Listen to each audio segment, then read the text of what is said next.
Welcome back to another episode of Rock Boys Football. Brent Venables, the Oklahoma Sooners, they go on the road to Bryant-Denny Stadium. They play a team in Alabama that looked to be one of the best teams across the country over the last 2 months. Oklahoma gets it done.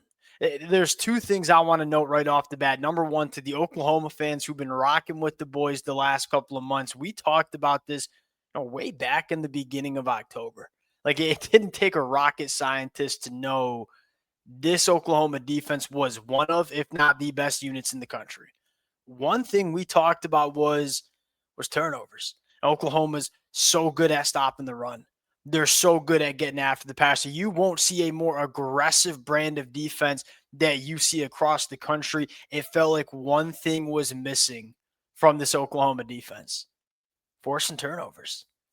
Well, boy, have we gotten those turnovers the last couple of weeks. And that was the story of this football game. And look, I know there's going to be a lot of people that get up there and say, well, Oklahoma only won because of the turnovers. Yeah, that statement is probably accurate. That's the brand of defense that they play. You can tell this team is coached to attack the football. That's exactly what they did. And when you stop the run like Oklahoma does, and when you impact the quarterback like Oklahoma does, guess what that leads to? It leads to a lot of opportunities to create turnovers and to win football games on the defensive side of the football. That's a special part about this Oklahoma defense. It's not only good, it changes games.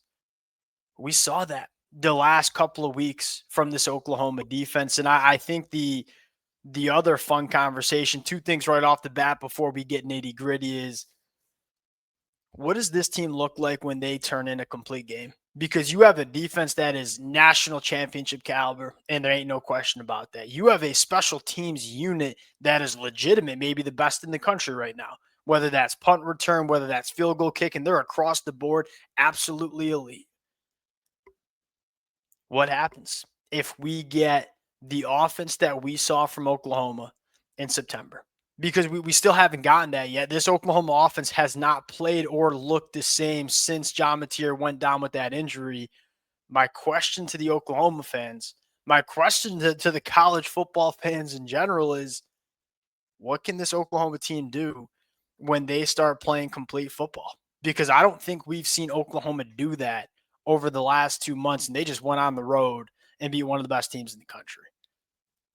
Last thing I'll say, and we talked about this in September, I'm going to say it again, even with John Mateer not playing his best football, and look, I'm not breaking any news. John Mateer has not been great the last couple of weeks. His swagger and moxie, it permeates. We talked about this way back in the offseason. I think it became very clear early September when Oklahoma beat Michigan.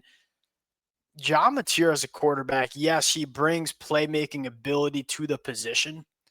He brings a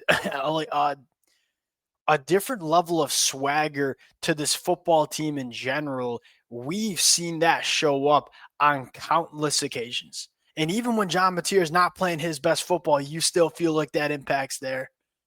Really, really, it's been a really cool team to watch over the last couple of weeks. And I promise you this, it's going to be a really fun team to watch over the next couple of weeks and months as well. I would go out and argue that, shoot, you split the next two games, and hard to see Oklahoma not getting into the college football playoffs. That's what I'll say there. But I think Oklahoma has every chance to win the next two games too. We got a lot to get into before we do, and as always, to the Oklahoma fans, many of which have been rocking with the boys for a very long time, through some highs, through some lows. Appreciate you guys. A heck of a lot more fun talking about this team when they're winning. Can't thank you guys enough. If y'all do enjoy the content, consider subscribing to the channel. And how about this?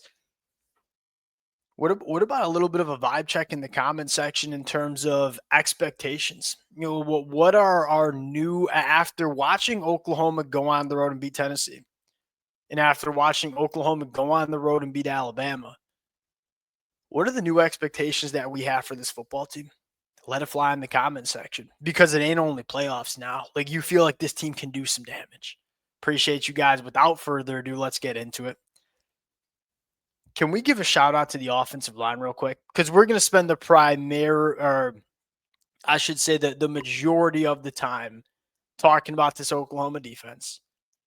This offensive line was awesome. I mean, John Mateer was kept clean on 81% of his dropbacks yesterday against Alabama. That's an Alabama pass rush that has been really damn good the last couple of weeks. And I think a lot of Oklahoma fans' biggest concerns, hey, we're going on the road to Bryant-Denny Stadium. We got a true freshman starting at left tackle. We got a true freshman starting at right tackle. How's that going to play out? The best version of Mike Fasusi we've seen from this kid in his career. He's a future first-round NFL draft pick, and you saw him turn in his best performance. 27 dropbacks, 0 pressures allowed. Elite from Michael Fasusi. Eddie Pierre-Louis continues to play really good football. I thought Ryan Foji and Derek Simmons, kind of cycling those two. I thought both were pretty damn solid. This offensive line, man, it held up. And although the run game was not as present as I think many of us hoped it was going to be, I thought we did a really good job keeping John Mateer clean. Now, John Mateer was not great. The one thing I want to see more from this Oklahoma offense is making it a priority to get the football into their best players' hands. I feel like we've gotten away from, hey, build it around Deion Burks, build it around Isaiah Satania. I don't know if this Oklahoma offense is ever going to be elite. We know it has the chance to be elite because we saw that in September, but go back to September. Why did that Oklahoma offense feel really damn explosive? It felt like Isaiah Satania and Deion Burks were getting so many opportunities to go make plays. I feel like at times we've gotten away from it. I feel like at times we're leaning too much into scheme and not enough into our Jimmies and Joes. Deion Burks and Isaiah Satania, those are guys that can change football games anytime they get the football in space. I want to see Ben Arbuckle lean into those cats a little bit more. We don't have to overcomplicate things. Get the football to your best playmakers in space. Feel like that good things will happen. And I feel like at times we've gotten away from that. Often, here's again the big storyline is, look, we know John Mateer can play. Now, I'm a Michigan fan. I remember what John Mateer looked like back in September. He absolutely torched what I think is a very good Michigan defense. We know John Mateer can play. The biggest question I had about this football team is, what are they going to be up front on the offensive line? They're pretty damn good. Like, this is an offensive line that's getting better as the season goes on. You can tell some of the young cats, guys like Mike Fasusi, Ryan Foji, Eddie Pierre-Louis, they're growing up. Get the best version of John Mateer in the playoffs. This team can do some damage. Now, go to the defensive side of the football real quick. We talked about this in the pregame. Not the pregame, the preview. This was a unique good matchup for Oklahoma, even going on the road. The one time we see Ty Simpson struggle, and quite frankly, Ty Simpson was pretty damn good for most of the game, was when you can impact them. Oklahoma was able to do that. Even without, and here's a storyline, like you didn't have R. Mason Thomas. That's a first-round NFL draft pick coming off the edge. You didn't have him in for this football game. You still were able to really impact Ty Simpson. Taylor Wean, man. I mean, this has gone from a cool story where he's a former 3-star, I believe, from the state of Tennessee. I believe we broke his commitment down a couple of years ago, and I don't know. I don't remember exactly what I said, but I don't think I ever said, hey, he's got all SEC potential, right? I don't think I ever said. I think probably said rotational guy that can maybe blossom year 4, year 5. He went from like, oh, Taylor's flashing a little bit. That's a cool story, to legitimate all SEC edge rusher. I mean, this kid's been phenomenal. And with our Mason Thomas out, you felt like he needed to step up. And boy, did he come up big in some really big moments. And this kid plays freaking hard. Like, the motor runs hot on Taylor. Really, really cool story. Hey, we're getting the linebackers active, man.